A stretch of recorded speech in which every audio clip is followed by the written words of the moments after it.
WillNisley.com. Will Nisley.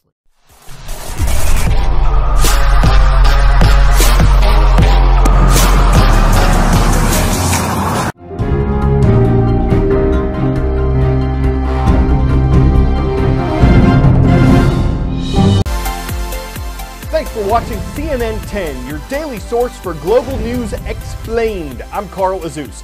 U.S. President Donald Trump has signed a revised executive order concerning immigration to the United States.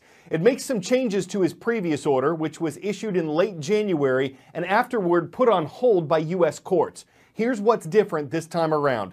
The original order temporarily banned people from 7 countries from entering the U.S. 6 of these countries are still on the list. People from Iran, Libya, Somalia, Sudan, Syria, and Yemen are suspended from entering America for 90 days. But Iraq is no longer listed. Its government lobbied hard to be removed from the list, and it'll work more closely with the U.S. on how it vets, how it investigates people emigrating from Iraq. In the new order, people who hold current visas, permission to travel to the U.S., are allowed in. And refugees from Syria, who were banned indefinitely under the previous order, are now temporarily suspended for 120 days. In fact, the U.S. refugee program itself will be suspended for 120 days. The Trump administration says this is all about national security, and that about 300 people who've entered the U.S. as refugees are now the subjects of FBI counterterrorism investigations. We cannot compromise our nation's security by allowing visitors entry when their own governments are unable or unwilling to provide the information we need to vet them responsibly, or when those governments actively support terrorism. This executive order responsibly provides a needed pause. So we can carefully review how we scrutinize people coming here from these countries of concern. But critics like the International Rescue Committee say the new order won't make America safer, but that it'll only harm refugees. The American Civil Liberties Union says the new order has the same flaws as the last one and calls it a ban on Muslims. That's something the White House denies, saying hundreds of millions of Muslims are not subject to the order. The Trump administration says the new rules will be phased in after 10 days. From North Korea, 4 missiles launched on one morning.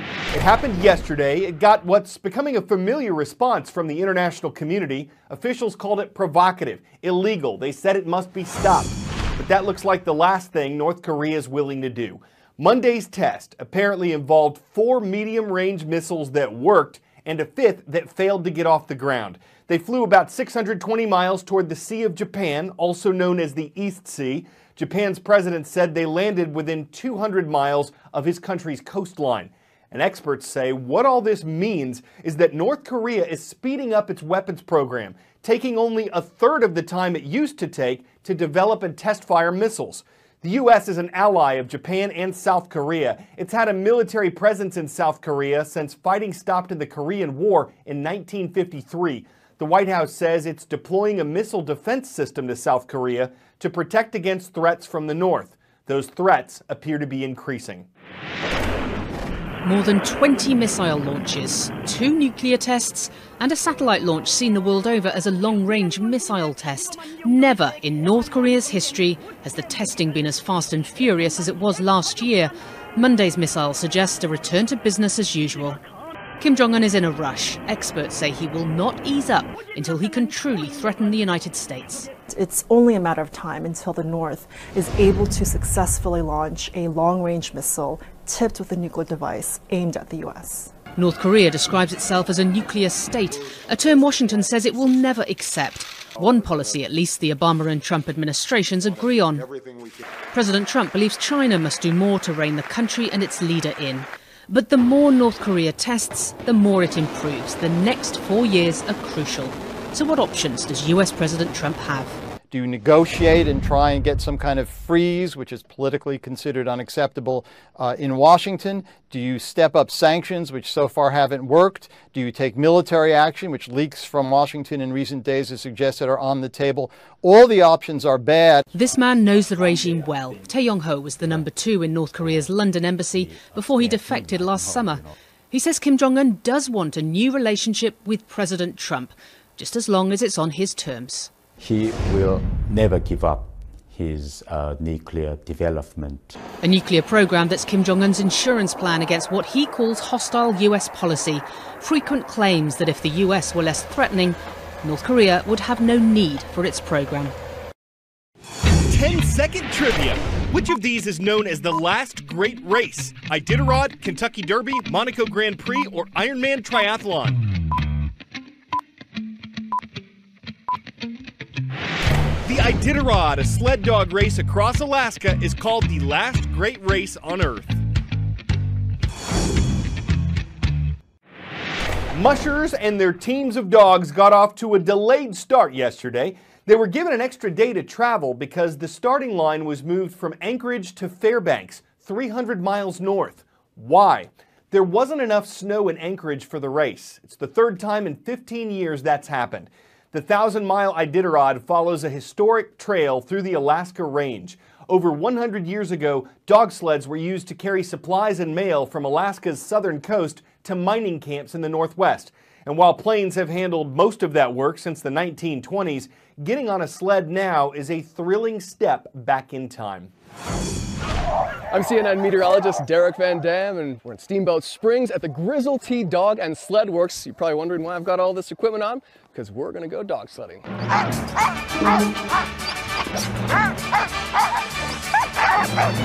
I'm standing next to a legend who has actually done the Iditarod in Alaska. What was your experience like? When did you do it? 2011 was the last time I did it. I ran a puppy team. We took 2 teams up from Steamboat. Is mushing the correct word? I think we'll call it mushing for today. Okay, yeah, all right. Be an official musher and go dog sledding. Hey, this is Crosby, and he's actually run in the Iditarod in Alaska. He's actually my team leader today, and he looks pretty fast, don't you think? Come on, Crosby! Come on, Schmiegel! Let's do it, boys! All right! Are these dogs happy? Do they enjoy pulling a human on a sled? You know, they love that more than anything else. It's pretty much what they live for. The best analogy I can give you, Derek, is kind of like a lab with their ball, right? As soon as your lab sees that ball, he's wagging his tail and won't settle it down until you throw it, right? Same thing with these guys. As soon as we break out their harnesses and hook them up, you are going to see they are elated and want nothing more than to just pull you around. Woohoo! Whoa! Schmiegel, Crosby, Young. Good boys, good girls. Oh, thank you, boys. Thank you, girls. Okay.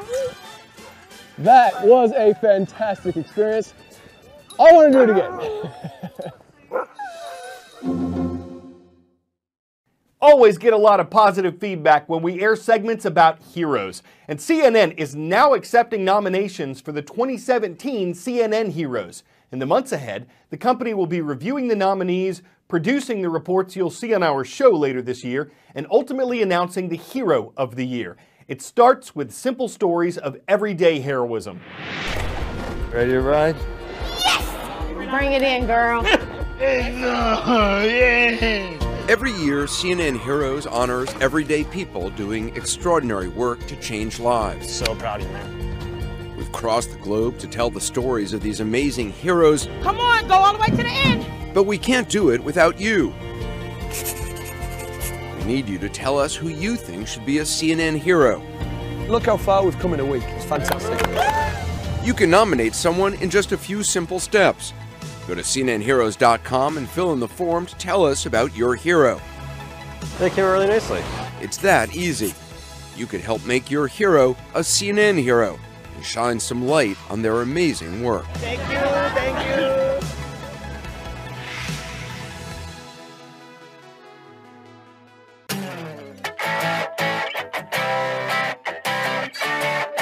Winning ice cream flavors, cookies and cream, buttered pecan, chocolate chip cookie dough. How about solid gold? A Japanese company that specializes in making gold leaf, that's really thin sheets of gold, tried it out as an ice cream topping, and its president says that with no advertising, it became a major hit, with folks lining up to eat an Instagram gold leaf coated soft serve.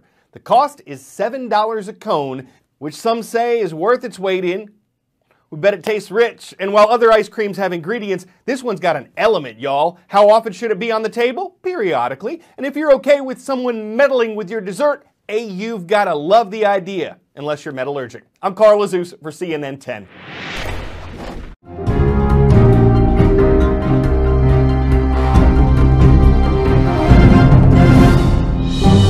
Hey guys, if you want to get active on my channel, if you want to get that latest stuff, if you want to get the latest blog posts, then click or tap the subscribe button right up here. You can also check out my website with the latest posts right down here. And you can view a random video for yourself right over here. Also, I encourage you guys to check out the description down below.